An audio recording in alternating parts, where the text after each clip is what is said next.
Anyone in there? No one.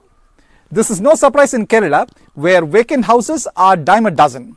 In fact, a tenth of all houses in Kerala are without occupants. Now connect that to the empty coffers of the Kerala government and you get the current Kerala story in the budget week. Migrant Malayalis, 1 million plus vacant houses, and now assessed by the state government for leaving houses vacant.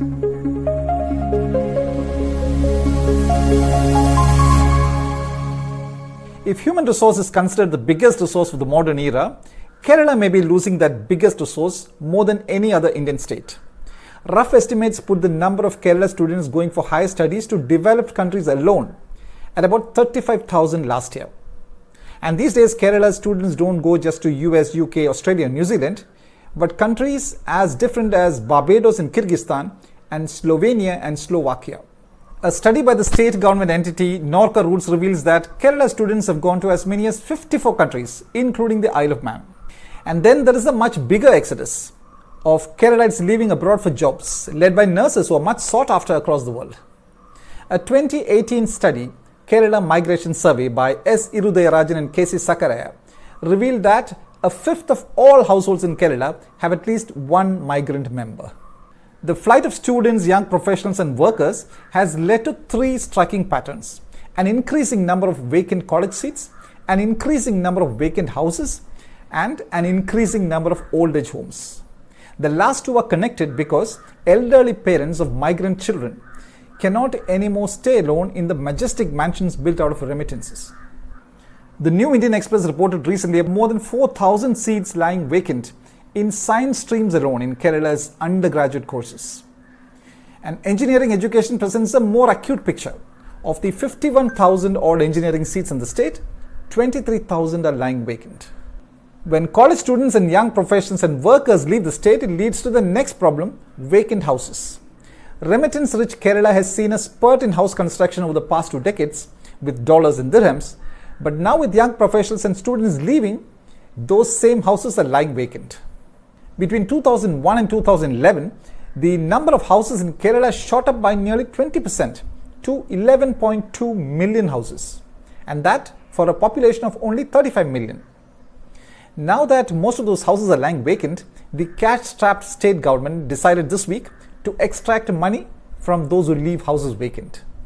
The new budget provisions to raise the application fee, the scrutiny fee, and the permit fee for construction of residential or non-residential buildings, and a new taxation for vacant houses. There are two messages in it. One, the state government is broke and it needs money even from people who have left the state. And two, protect the environment from construction of unwanted houses.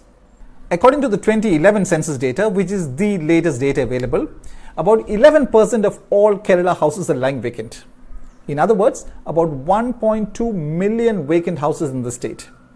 Imagine converting all the euros and pounds and dollars and dinars and dirhams into brick, mortar, cement, paint, steel and furniture, and then letting it all lie vacant.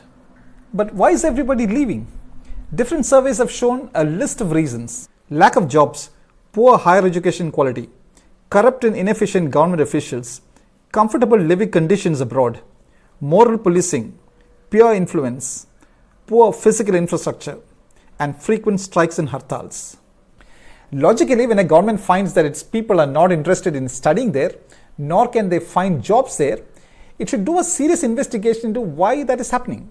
But in this case, the Kerala government is happy to tax those who have left the state, prompting trawlers to comment that the state government should impose an escape tax on those fleeing the state. Last week, I was at a get-together at a house in Pala in Kottayam district, constructed sometime in the 1880s, 140 years ago.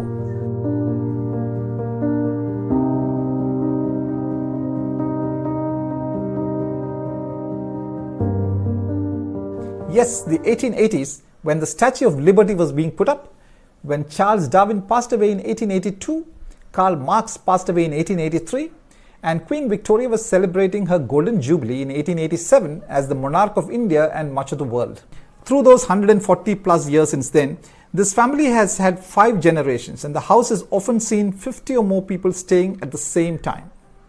Like numerous other families in Kerala, this house now has only 2 residents, 75-year-old Alex Kurian Nyavalli and his wife Philomena. Their daughter is in London and their son in Mysore. One consolation, at least this house is not vacant for now. Two patterns are clearly evident in God's country, Kerala. The state is aging fast. The state is getting dotted with ghost houses. The Kerala government can hope to collect a cess from the ghosts.